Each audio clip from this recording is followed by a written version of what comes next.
writing is not a personal pursuit, although it is as personal. Television was always very personal to me. But writing is much more interesting in a way, much more involving.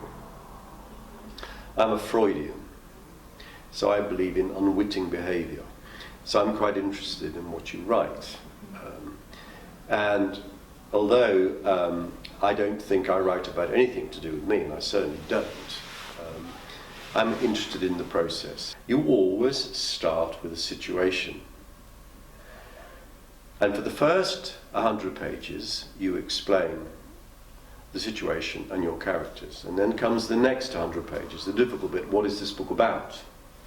And then the last 100 pages, which is another difficulty. Which ending should I choose? And in a way, the idea that you go into any book of fiction knowing precisely what's going to happen is one of the great myths, I think. You don't at all. With my first book, called No Identifiable Remains, I saw a newspaper article that said after the Paddington train crash, in which I think 35 people were killed, of those 35 people killed, there were no identifiable remains of several of them. They were so badly burnt. There were no identifiable remains. So there was no forensic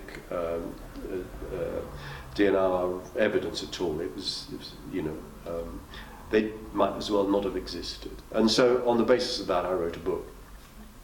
And, I realised how it then worked. And this is the great joy, the great freedom, in a way, of fiction. You can make it up. But you make it up within boundaries of believability. And that's the exciting thing about it. It could happen.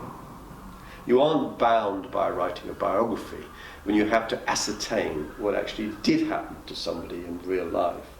You can make it up as you go along, which is my definition of fiction. I believe that all fiction is based on something true if the books are going to be good. You cannot create emotions in people that don't resonate with the reader.